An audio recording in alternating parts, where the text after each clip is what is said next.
Imagine you are lying in bed, phone clutched in hand, doing what humans have done since the dawn of time, performing the sacred nightly ritual of comparing your life to everyone else's.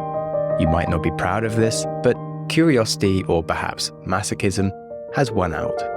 And then you see a post. It's your friends at a rooftop party, their faces glowing from string lights and maybe something stronger. Everyone is there. Everyone you know, everyone except you.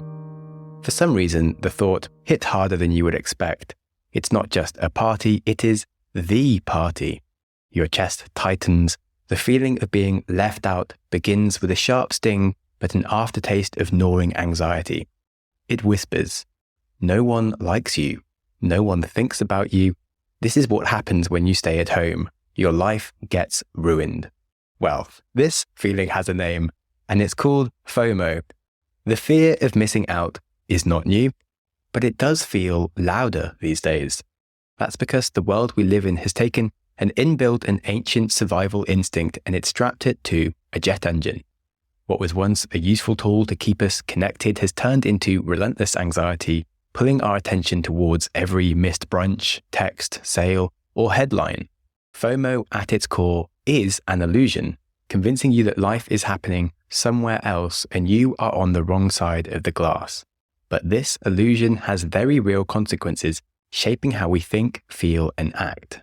So, hello and welcome to the show with me, Samuel Webster Harris. As always, diving into our minds and how we think, telling some stories and helping you build your own philosophy of a life well lived, using a little science. In this episode, we are going to dismantle FOMO, from its ancient evolutionary roots, the way modern technology hacks our own psychology, and why we're left chasing things we don't even want. It's certainly why we find people buying dog coins on Coinbase, getting a degree they don't even need, licking toilet seats on TikTok. It is a crazy world we live in, and by looking at a few stories and a bit of science, we're going to learn how to manage FOMO and maybe embrace some of the beauty of missing out.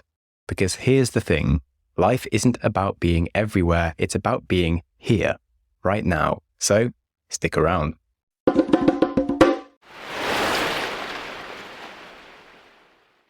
I barely cried as a child. Not even when my dog died, and I did really like my dog.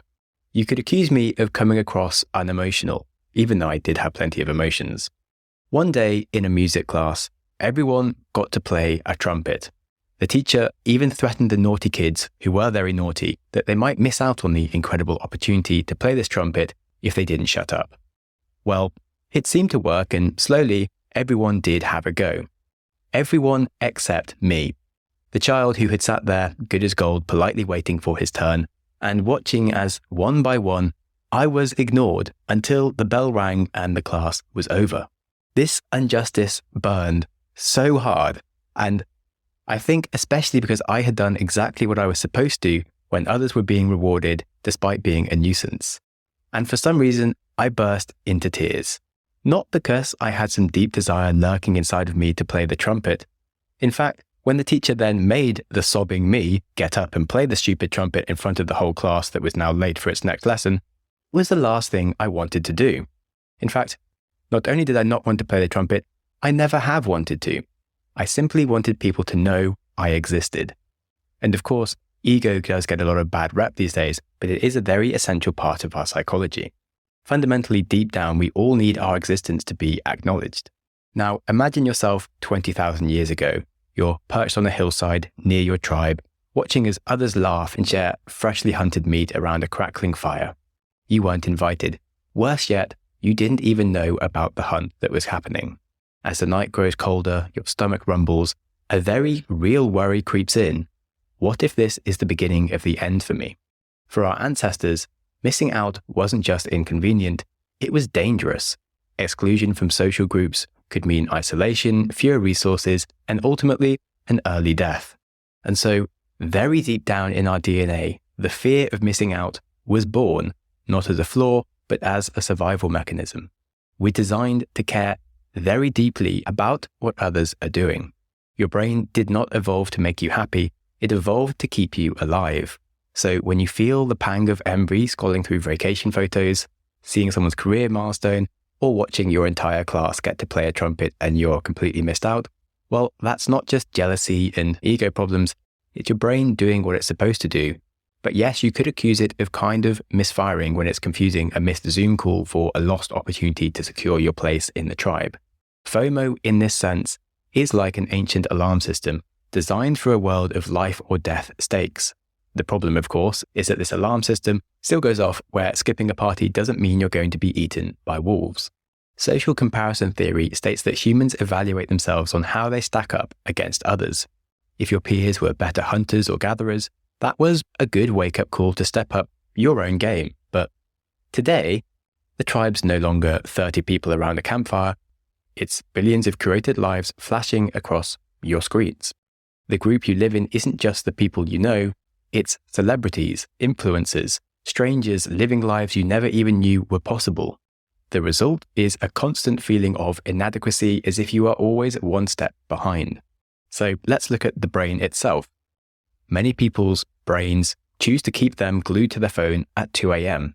And when they check Instagram or Facebook, what we're really doing is engaging in a dopamine-seeking behavior.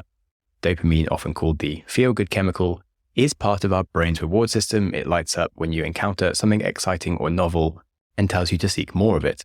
Something you might see quite often these days is someone at a dinner party constantly checking their phone for updates. And they're not actively being rude, they're chasing dopamine. A new notification might be important, a connection, or just a hit of validation. Honestly, real life these days doesn't match the speed of rewards as our digital worlds. This somewhat goes to explain the huge drop in nightlife culture that we can see in Gen Z.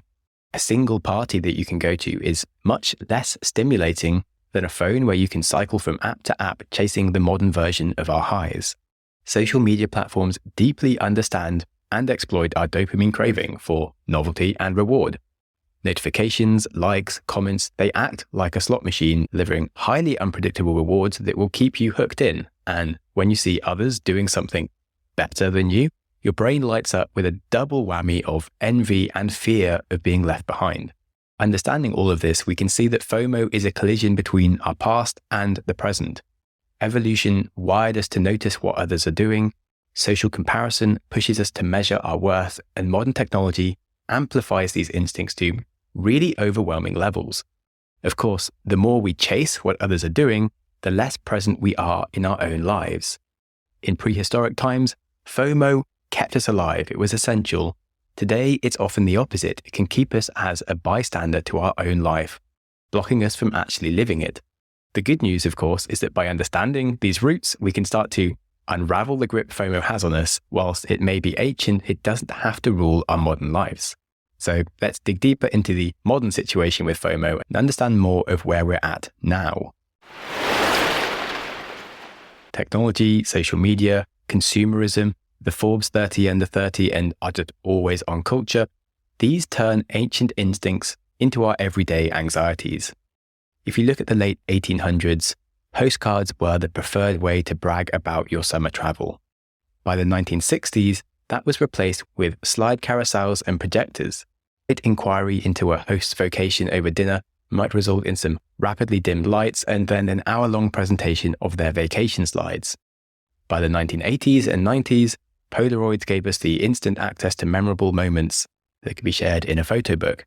And now, today, social media continues to feed our need to live vicariously through others. Taking a photo used to be a fairly rare thing, and we now take 1.8 trillion photos a year. When it comes to social media, we are like moths to a flame. These platforms showcase the highlights of life, the vacations, the parties, the promotions.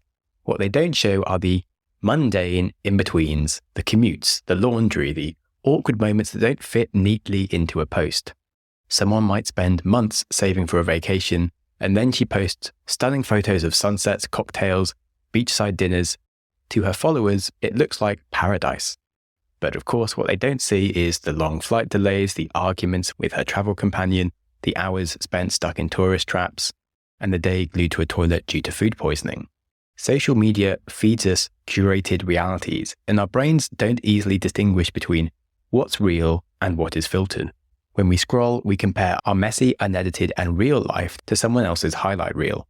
And FOMO thrives in the gap in between perception and reality. Adding to this, algorithms, of course, prioritize posts that spark engagement, often favoring flashy, exciting content. That rooftop party with fairy lights. It's pushed to the top of your feed because it's more likely to keep you on the app. Of course, FOMO isn't just about social media. It's deeply embedded in consumer culture.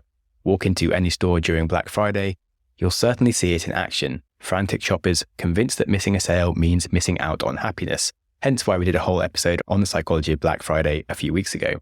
It's very human that we always want the latest gadget. Every year there's a new edition of your smartphone that promises to revolutionize your life. And we might see an advert with a timer for a discount.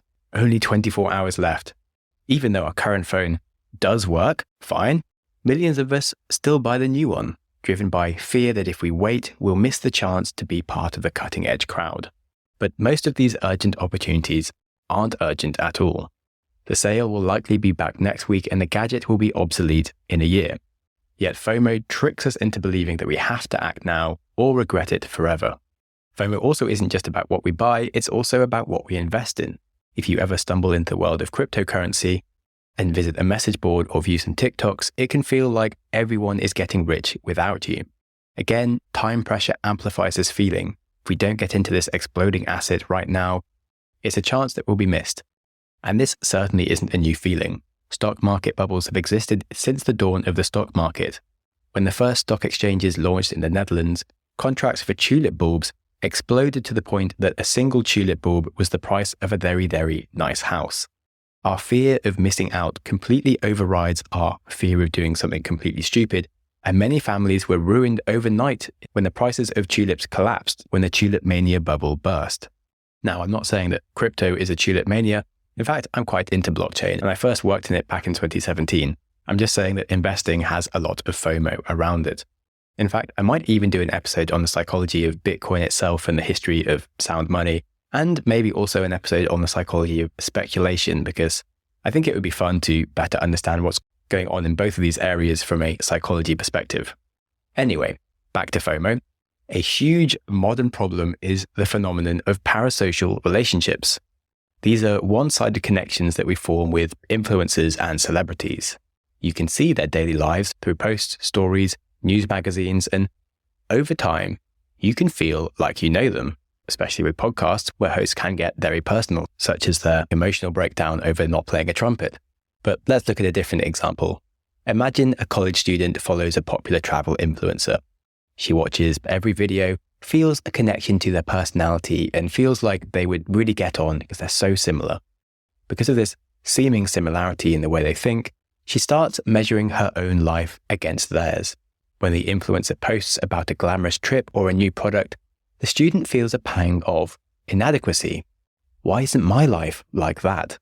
Influencers, of course, capitalize on this connection. Whether deliberate or accidental doesn't matter. Ultimately, they aren't just selling products, they sell lifestyles. And when you see their curated world, it's easy to feel like you are missing out, not just on things, but on a better version of life itself. The modern world that we live in really amplifies FOMO into a vicious cycle. We have social media creating unrealistic standards, consumerism convincing us we need more to keep up, parasocial relationships that make other people's lives feel like the benchmark for our own.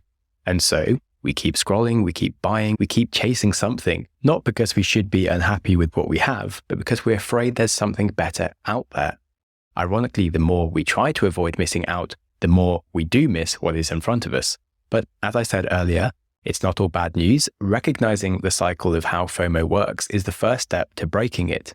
And in the next section, we will explore what happens when FOMO goes unchecked and how we can start to take back control for ourselves and be more in control of our life and our emotions. And that is all coming up after the break, so please stay tuned.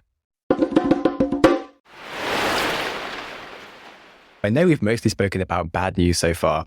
We have one final section of bad news where we're going to go into the psychological costs of FOMO and what's going on in our brain that makes us feel bad before we start breaking into how to overcome all these problems. I'm sure you are aware that FOMO isn't just an annoying feeling. It is literally a thief, quietly stealing your time, your focus, and peace of mind. Left unchecked, it can genuinely wreak havoc on mental health, relationships, and even your sense of self. Every time you see a missed event or an unachieved milestone, FOMO whispers that you are falling behind, and this constant comparison activates the brain's stress response, flooding your system with cortisol and adrenaline. And whilst these chemicals are helpful when you are in actual danger, chronic exposure to them can leave you feel drained, anxious, and just kind of crap. People in their 20s could have done very well academically and maybe have got a sensible job, yet find themselves unable to shake the sense that they aren't enough because they aren't already a self-made millionaire in their 20s. With the Forbes 30 under 30 and all the biggest influencers you look at absolutely crushing it, doesn't just feel like their life is stuck still making no progress. It feels like they're rapidly being sucked backwards, even though by any sensible metric, they're doing great. And as I said, FOMO doesn't just affect your emotions, it really takes up your time and attention. Studies show that the fear of missing out can lead us to compulsive behaviors like endlessly checking your phone and overcommitting to too many different events or tasks and leaving little room for deep work or rest.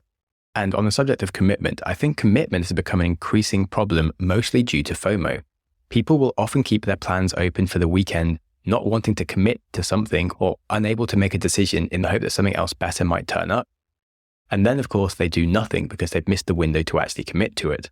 When our phones are so full of inconsistent rewards, we never know if something better is about to turn up. And the more chronic that FOMO becomes, the worse we get at other things. Decision-making requires cutting out opportunities to actually do well with them. As a writer, for example, I have to limit the amount of things that I can put into an episode. There are 5 other really big psychology angles that I haven't added to this episode because it would be too much and with endless listicles and you forget it all. Or let's say a designer, they have to cut 99 out of the 100 ideas they come up with to deliver a final logo. Or an entrepreneur might have 10 ideas, but they can only work on one business at a time to make it succeed. But every time you cut out a choice, you live in the fear that the other one could have been better. But when we live in a world of so many more inconsistent rewards, we live in constant fear that there's something else going on that we missed, and we don't know how to psychologically put opportunities to rest and focus on the most important one in front of us. The whole rise in ADHD over the last 10 years is a perfect example of this. It's defined by the inability to control your attention and prioritize it. Exactly the thing we are losing as modern humans as FOMO gets worse and worse. At its core, FOMO thrives on the belief that you are not enough, that your life, your choices or achievements pale in comparison to others. Over time, this mindset can erode self-esteem, leaving you feeling stuck or in a perpetual game of catch-up. Research has shown that frequent FOMO is linked to lower life satisfaction. When you find yourself constantly chasing what other people have, it's very hard to appreciate what you already have. And this makes us lose track of the things right in front of us, ignoring the relationship we're in or an event that we're at due to our preoccupation with what else is going on. We may well be physically present whilst we are mentally elsewhere. And this certainly can be a problem in my own life as well. FOMO can start as a passing feeling, but the psychological toll does quickly accumulate. And you'll be pleased to know that finally, we are ready to go on to the next section where we explore how to transform FOMO into something far more empowering, the joy of missing out. If FOMO feels like a relentless wave, the key to overcoming it isn't about swimming faster, it's about learning to step out of the water entirely. Of course, with a growth mindset, we can rewire how we think. Our brains are plastic. We can change where we put our focus, we can change what we value, and we can transform FOMO from a source of stress into a catalyst for growth. Firstly, we can think about the scarcity versus abundance mindset. FOMO thrives on scarcity, the belief that if you miss out, you will lose forever. But what if you shifted your perspective? Instead of focusing on what you lack, what if you celebrated what you already have? As a man in his 30s, I can spend years envying my friends, as there are certainly many successful ones out there, going on lavish vacations or ones with banking jobs, buying their 3rd house in the country. And sure, I could sit around and be like, why don't I have a villa? But instead, I can add up all the experiences I cherish, weekend hikes, cycle touring. I actually have a family I like. I have a great collection of books. Like, there is plenty going on to tell me I have a full life if I step out of constant comparison. Building an abundance mindset isn't about just pretending everything is perfect and awesome. It's about recognizing that joy isn't always somewhere else. Sometimes it's right where you are, and there are plenty of other opportunities coming your way. Another big issue with our modern society is the infinite optionality. Whatever you are choosing to do, you aren't doing something else, and going to one party means you're missing out on a different one. When you follow a career, that means you aren't following others, and it's the same if you choose a partner. And a big rise of FOMO is a mind virus that tells us a full life is only about having and doing everything we possibly can, when of course a full life is actually the opposite. You can't be successful if you only keep a job for 3 months. You can't have a family if you never invest in your partner. We have to learn to turn off our desire for optionality and a little bit of everything, and focus on richly embracing commitment. It's the exact same thing if you look at investing. You can see people on the social investing platform eToro, and they'll have little bits of like 50 different companies, maybe 100, and they clearly haven't done any due diligence on any of these companies. As we've learned from the episode about Charlie Munger and Warren Buffett's mental models, you only need to have a few companies that you have very high conviction on to beat the market. But if you constantly buy lots of little bits of things, you've never got a meaningful investment in any company that does well, and you'll have lots of companies that also don't do well. I'm a big fan of Derek Sivers and his hell yes or no philosophy. And it seems that the antidote to FOMO is actually its opposite, JOMO, the joy of missing out. JOMO isn't about withdrawal, it's about intentionality. Realizing that missing some things allows you to focus on what truly matters. It invites you to embrace the beauty of saying no, so you can say yes to yourself and your real priorities. The general advice to help you put this into practice are probably things you've heard many times, but the basics are usually the most important to get right. Firstly, have a bit of a digital detox. Set boundaries on your online time. Limit your social media to a few specific times of the day, or try deleting apps temporarily or, even better, permanently. I genuinely have not regretted removing the social media apps from my phone and the headspace it has given me. Then, you should also have a gratitude practice. I know we've heard about this before, and I did do a good episode on some of the more unusual gratitude strategies that actually work. But the more common ones are things like regularly writing down things you're grateful for in your journal, or perhaps saying 4 things you are grateful for before you get out of bed each morning. And it does genuinely help. It shifts your focus from what's missing to what is present, because that's where you are, in the present. And finally, reframing scarcity. When you feel FOMO creeping in, remind yourself there will always be more opportunities. There will always be another crypto cycle, there will always be another party, and there will always be another bus. It might feel like this is the only opportunity, but it never is. And if anything, with the right perspective, whatever's going on that we don't like right now can be a very useful learning opportunity to help us do better in the future. At its heart, overcoming FOMO is about aligning with your core values. Asking yourself, what actually matters to me? Is it my family, creativity, adventure, something else entirely? Once you get really clear on your priorities, it becomes much easier to let go of distractions that don't serve them at all. Sure, fancy dinners or parties that you see your friends going to might look exciting. But honestly, I love more than anything having a very intimate dinner with a few of my best friends, and I don't need to feel FOMO about all the fancy stuff that I don't care about. And lastly, of course, you have to remember that FOMO is human. Feeling it doesn't mean you're weak or shallow, it means you are wired for connection. And you can treat yourself with kindness. Recognize that your brain is trying to protect you. Even if it is overreacting, there is, of course, a reason for it happening. The path out of FOMO isn't about shutting it down entirely, it's about changing your relationship with it. You can focus more on abundance, practice more intentionality, stay true to your values, and cut out a lot of the noise that's causing the worst problems that you don't need. And doing all of this really will help you build much more peace in the present moment where you are. I think a really telling phenomenon relating to FOMO was during the COVID lockdowns, when we all had to sit in our houses and not see anyone. Sure, many aspects about it were bad, but one thing that really did stop was FOMO, because no one else was doing anything. There were no parties being missed, no holiday snaps, no friends meeting up without us. It was actually very easy to relax and be present. You could enjoy watching a movie instead of feeling bad about not going and missing out on opportunity. And I think that shows just how much of FOMO is in our head. It's completely within the realm of possibility to watch a movie on a Friday night and not feel bad about it. And I know that FOMO often feels like an unwelcome guest, but we can see it differently and see it as our reminder for connection, purpose, and a meaningful life. It doesn't need to control us, it can be a compass. And when you feel it, you can pause and ask, what does the feeling tell me about what I value? If you're envious about a friend's adventure, perhaps it's a sign you crave novelty and exploration. If it's a career milestone, maybe it's a nudge to reflect on your own goals. Reframing your FOMO as curiosity rather than a lacking scarcity can transform it into opportunities for growth. You don't need to chase someone else's life, but it is good to understand your own. I think it's really important to remember the most meaningful moments in life often aren't the ones you post about. They're the quiet ones, a deep conversation, the satisfaction of creating something, or the peace of a phone-free evening.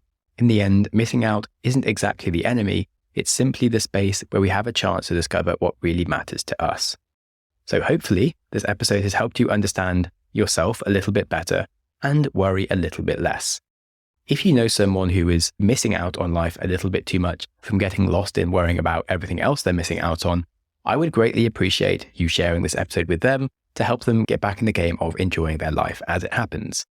Any comments are, of course, welcome, and a good rating goes a long way in helping me compare myself to other podcasters, which of course is very important. Anyway, in summary, whether you're aping into the latest meme coin or have a compelling urge to keep up with latest fashion trends, phone models, or if you just feel behind in life, those are genuinely normal things to be feeling as a human, but they are, of course, making your life worse, and it's no wonder that our collective mental health is taking a nosedive. When you look at any statistic regarding mental health, we are collectively losing our minds, worrying about what isn't instead of focusing on what is. As I've said, the most important things to get right in life are actually the basics. Napoleon himself understood the importance of the basics, not just in warfare, but in investing and simply living your life. He said, "A genius is the man who can do the average thing when everyone else around him is losing his mind." So yes, it is a jungle out there. Things are getting crazy. Please let's not all lose our minds. And I hope this episode helps you take it easy. Thank you so much for listening. Go you! Your consistency to reach the end of an episode is legendary. My hero! But when we learn things, it's important to reflect. So I politely invite you to take a pause, rifle through the biggest ideas you just heard. So here's your opportunity to hit pause and have a think. Okay, did you wrestle with some insights? Information doesn't stick when we race from one podcast to the next without using our brain to play with the knowledge. So here's another go at a pause. Alrighty, I'll let you off to continue with your life now. If you have any ideas or feedback for the show, I'm always interested to hear from you. You're the best! And other than that, please stay curious. Curious. Quote. Smiling for no reason.